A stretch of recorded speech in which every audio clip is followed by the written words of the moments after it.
But yeah, bro, we're back in full effect, man. Yeah, talking about friends with benefits. Just exactly where we left off. Yeah. So what are you saying? I gotta say, friends and Yeah. benefits is the most honest form of relationships nowadays because Mm. you know what you're getting in there for, Yeah. and it's just like it's not about your personality. It's not yo. I want to smash you. Yeah. You want to smash me. Bang bang. We're Mm-hmm. gone. That's it. Or it can be a thing like I like hanging out with you, having Yeah. sex, and not have to worry about being tied to the hip of you or Yeah. whatever. Because a lot of people are bad at relationships. They think they're great. It's like nah. Yeah. You got to be willing to dedicate yourself to that person, regardless of how you feel. them. You need to handle them because you Thank guys you. are one. It's like when you're in a relationship, you like if you're like two people become one, you become one body. If you got a busted leg, you can't ignore that leg and just keep doing your thing. You got to fix that leg. And a lot of people aren't built for relationships, but friends and benefits is perfect. Man. Yeah. And do you think, and a lot of people obviously usually say, which I agree with as well, that getting with somebody could be a girl or a boy or girl or a man or a woman.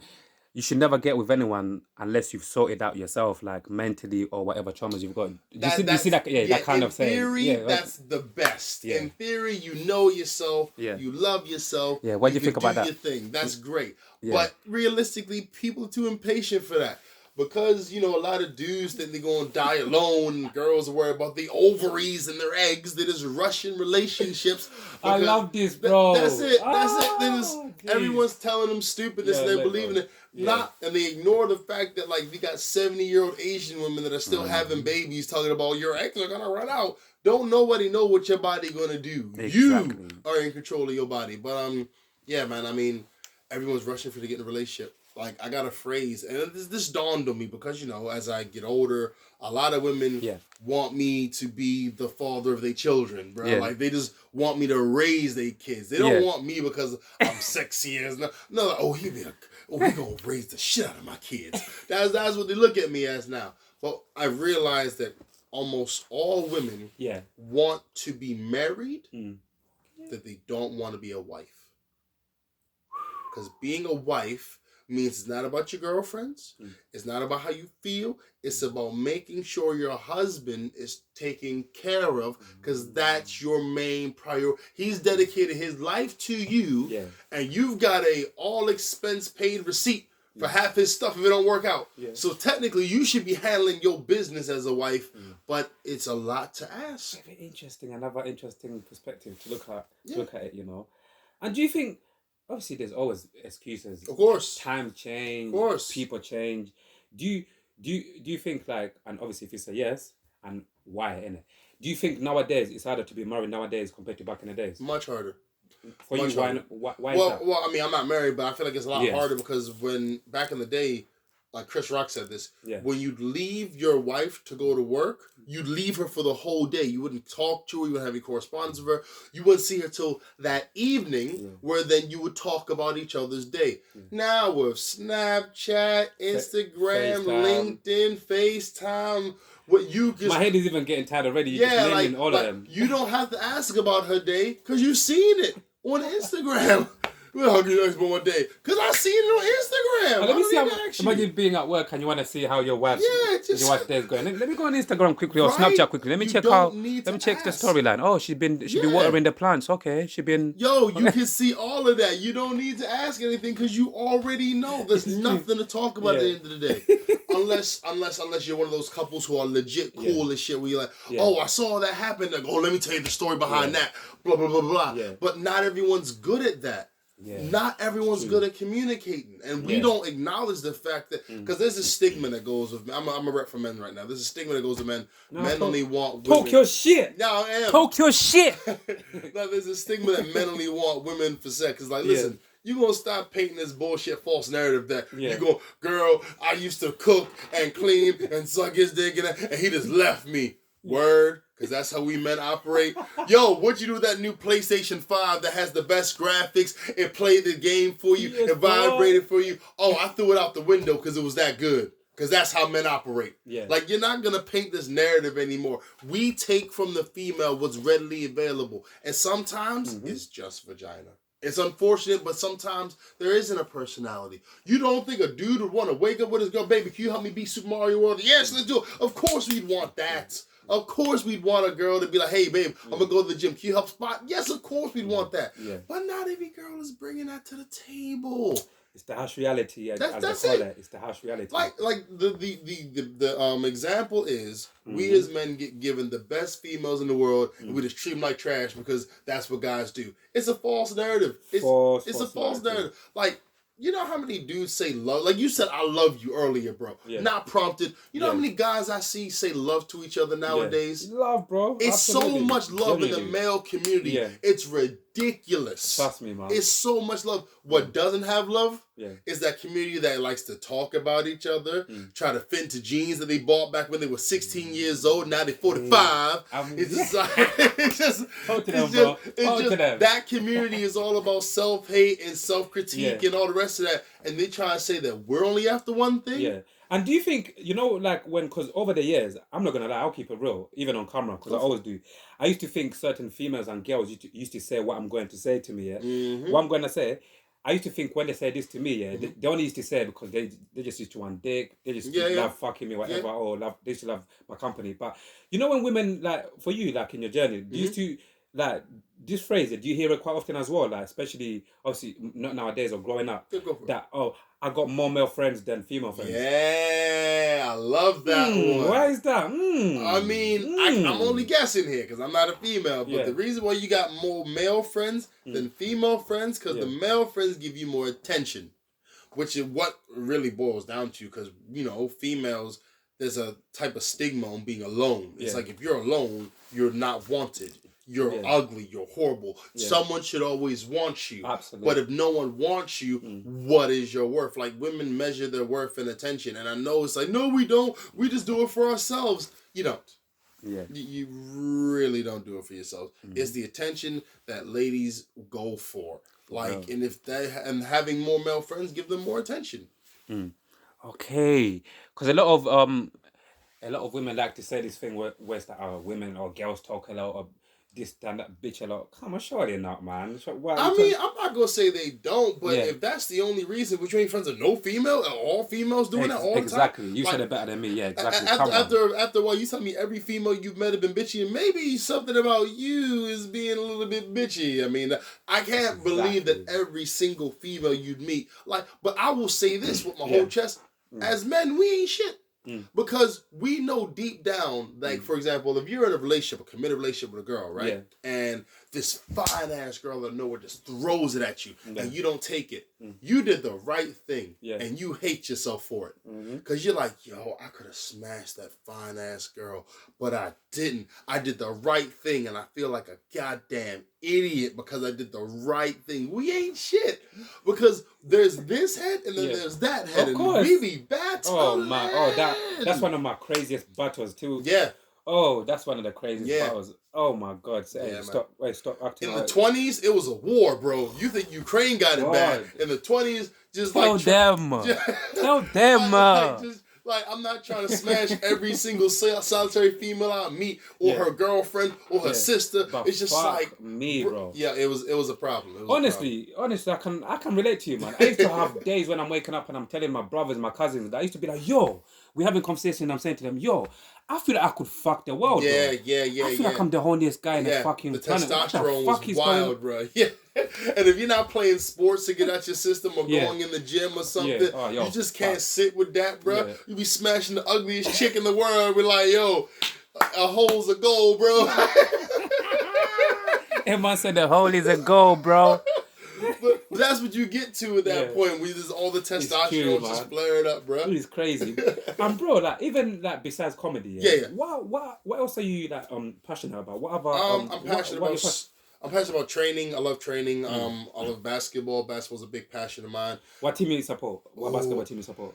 I'm not really into. I'll keep it real. I'm no bullshit. I'm not really into basketball, but obviously I still. No. I mean, I'll say right about now, I love the Brooklyn Nets because Kyrie Irving's back and he's doing this thing, and I've always been a Kyrie Irving fan because I know he's emotional as shit, but he legit is a ride or die basketball player when it comes to when he supports a team, when he's down with, so for example, he was with Cleveland Cavaliers, who has the longest NBA losing streak ever in recorded history. Longest losing streak. I think it was like 25 or 27 games in a row they lost, but he stayed with them throughout. But after winning a championship, that's a loyal nigga. Yeah, but after winning a championship with LeBron James, he leaves. Oh, okay. Why would you stay with a team for 25 losses, but then after winning a championship, you leave? There's something not right with that situation. And he saw that, and the same dignity thing that we were talking about, he was like, you know what, this ain't worth the price of admission. That's actually... That's what I'm saying. Yeah, interesting. Makes you wonder, man. Very, very interesting, man. And, like, the team that you support, like, this season, like, how are you guys doing? I think the Nets are doing alright. Not the best, but they're doing alright. But they're not in the limelight, which I like. Teams that are in the limelight, they normally buckle under the pressure because everyone's watching all the moves they make and the pass they did. Okay. Excuse me. But yeah, they're doing alright. They're doing alright. And like so many comedians, so many comedians, I ask them as well, like, when you go on stage, like what topics wouldn't you ever touch on? So for you, like, when you go on stage, do you have certain topics that consciously you make a conscious decision and say, you know what, I'll never touch on this? I don't really talk. I don't talk about relationships because guys are bitches, and when they're at shows with their girls, if the girl's not laughing, they're not laughing, because if they're laughing, that's when the girl is laughing. They ain't getting no coochie. So guys are bitches. So I don't really do relationship jokes per se. I'll talk about my relationship experiences, but they're never just about guys in general. Never, no, because I can't do that because again, I'll lose the crowd because the moment I start to say some shit they don't like, it's like, oh, well, you ain't talking about me, and then they get all pissy. So I don't relationships, any other topics? That's it. I'll talk about everything else. Yeah. Okay. And even like, would you? Are you a family man at the moment? If you don't mind me asking, I don't have a family. Like, I don't have kids or anything. Yeah. Moving forward, is that something that you like to have? Oh, absolutely, man! I can't wait to have kids. Just talk a little bit about family, if you don't mind. I mean, I think it's important because my father wasn't around. I definitely got to break that cycle. Yeah. But in a very weird way, I want to know what would cause an individual to leave because my father's family was there for him. Yeah. So he wasn't there. So I'm just like, what would, cause that? So I want to be there to see whatever it was he saw to me like, I'm out. But ultimately, I feel like it's not my children's responsibility to make me happy, which is something that we don't like to talk about in our community because a lot of us have kids to make us happy. Tools of love. Yeah, interesting. Dude, I'll be honest with you. A lot of women have kids to be the husbands they never had. They raising husbands. They are husbands. They're their son, and they have the loyalty that they wanted the husband to have. They can't leave. Kiss me before you say bye. Kiss me on the cheek. Hug me. Come on, hug me. They can't say no because they're kids. Crazy, the kids. And it's just like they're not setting the example of how to love. They're setting the example of how to require love. And it's a different thing. That's a bad lesson. Thank you. It's a bad lesson teaching a kid to require love. You shouldn't require love. You should be able to generate it on your own.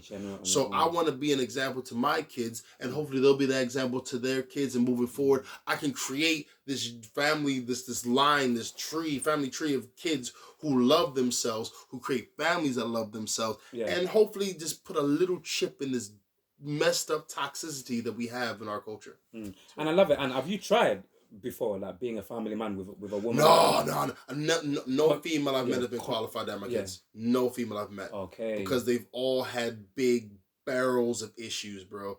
And I don't like stress. I don't like arguing. I don't like upheaval. I like to be chilled. Sometimes I'm too chilled. This is a problem. But I'd rather be super chilled than super aggro. I don't want my kids to see me super aggro. I would rather them see me chill. But all the females who I've been with, they've been cool for a time. But if I would have been honest with myself, they weren't wives. They weren't materials to be wives. Yeah. And obviously women are going to be watching this as well. And, like obviously some by default, you are going to get some women who... And sometimes people say this thing as well, that, well, you sure it wasn't something to do with you and stuff like that. Oh, let me be 100. What would you say to them? I've destroyed completely one relationship that the girl was actually doting on me hand and foot. The reason I destroyed it because she never told me where she worked, and I thought that's suspect. Why can't you tell tell me where you work. But in every other sense, she watched Dragon Ball Z with me. She bought me like sporting stuff, a basketball bag. When it came down to the get down, she was always eager and on board. All of that.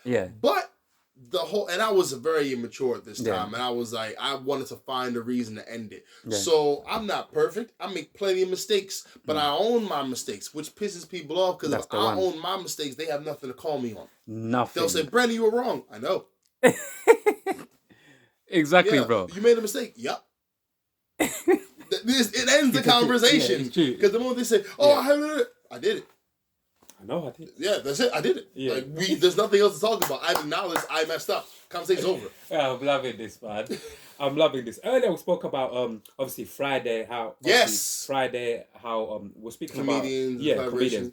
Like for me, usually, even I like to look at those things as well. Even once again, usually I love comedians making that transition into acting. Yes. Like, would you ever like to give that a go in future? Of course. Talk about it. But I mean, I would like to do comedy acting. Like, I've done acting and stuff before, but it's been more serious. And it's just like, serious acting is cool, but for me, it's too easy to do serious acting, because you just have to invoke pain. That's not hard to do. Think about a crappy time in your life and say some line that someone else wrote. That's not hard. But to have comedic timing, to synergize with someone else on a set, to have the timing, to have the eye contact, to have that passion for the joke, and just dude, that's the best feeling for me. So I would love to do comedy acting.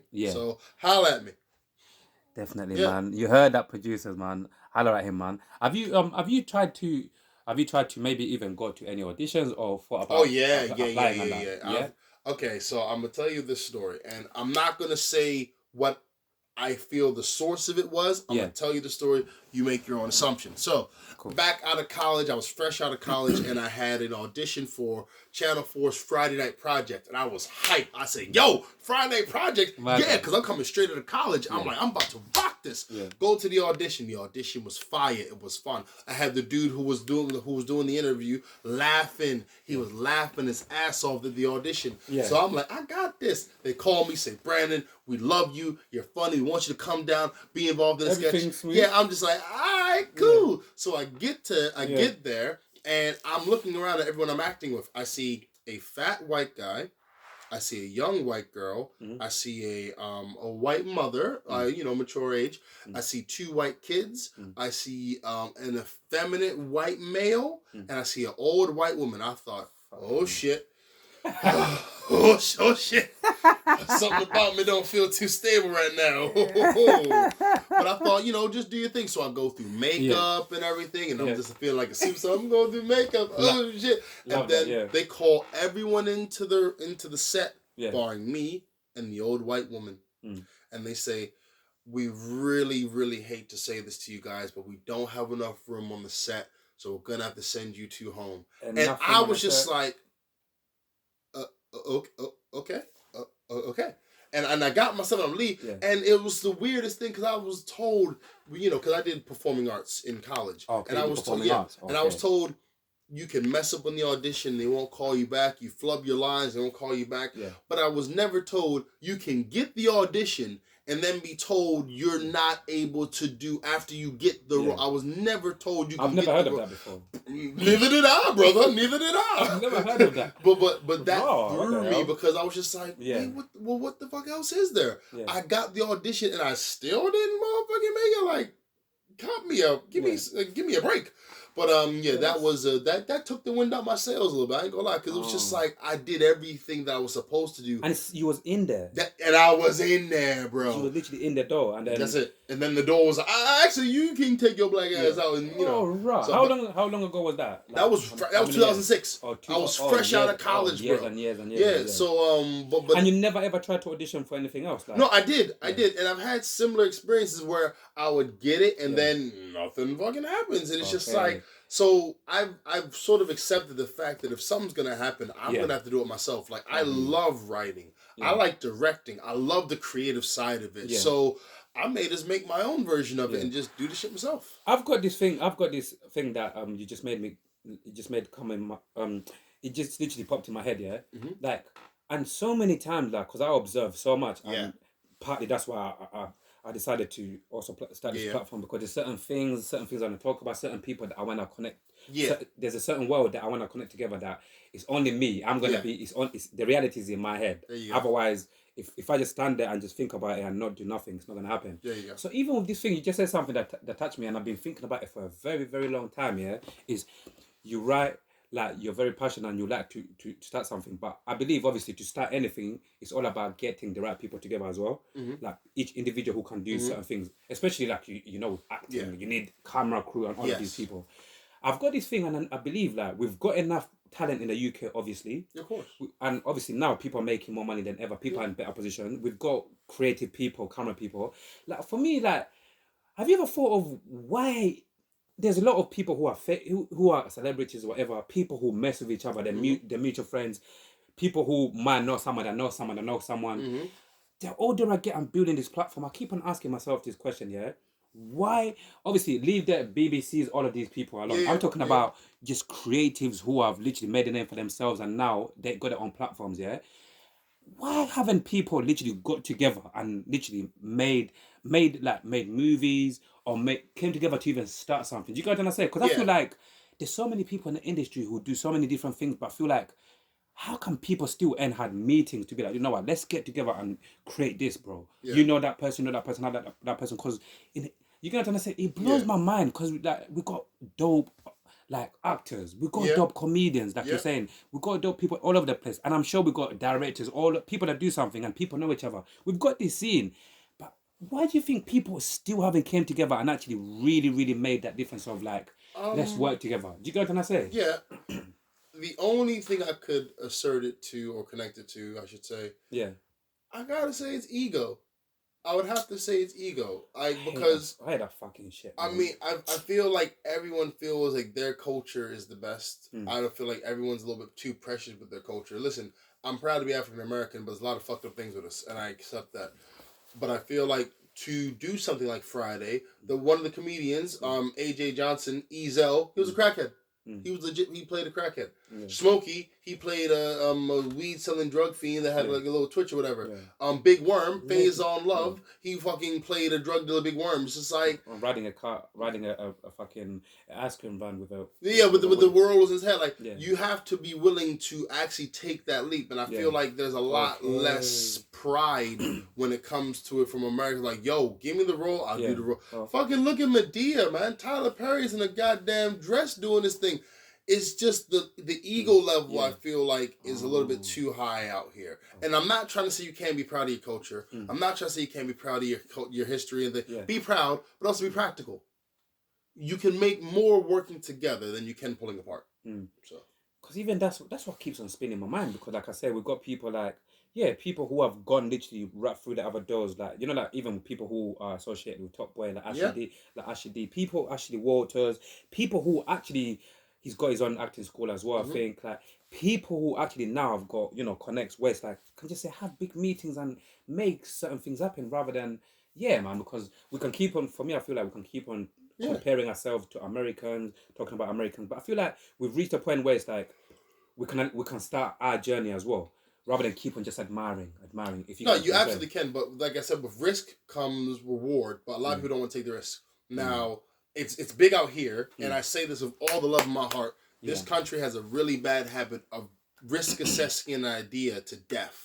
So they'll risk assess it. Well, this could go wrong, and that could go wrong, and that can go wrong, and that could go wrong, and then they just keep going over what can go wrong and what can go wrong to the point where nothing happens because you just beat the idea to death with the risk assessment. You gotta take risks. You gotta be willing to lose. You gotta be willing to have a acting experience where the guy may not be great. You may have to actually give real direction. Like it's not gonna be straightforward because if it was straightforward, it would have been done. Yeah, man. Hopefully one day when I'm still alive, we can get to see some of those changes. For sure, hopefully. Bro.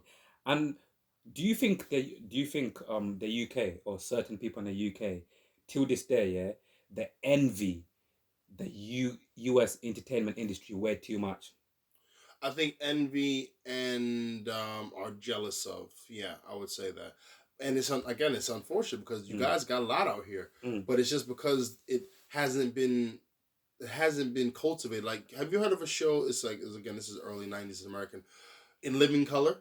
I've heard of the name, but Right. I've never really watched It's a sketch show that's American. Now, it was in primarily an African American cast. Yeah. You guys had The Real McCoy.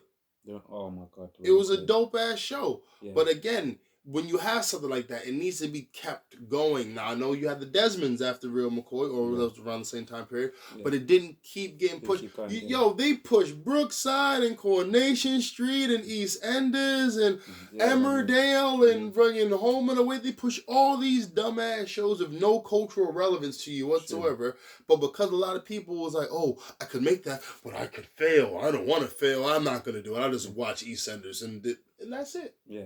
It's just no balls. It's mad, man, because you're putting things in such a clear perspective. But that's because I'm coming from a different perspective completely. But also, I'm willing to take risk. I'm willing to lose. Yeah. If you say, Brandon, there's a 50-50 chance this may not work, fucking let's try it. It's 50-50. That's even. I'm willing to try it. Like, why wouldn't we try it? Yeah. Let's go. I don't need to get everything right because I'm going to learn from this experience. I'm going to take from that experience what I've learned, and I'm going to apply it to make the next one even better. Even better, bro.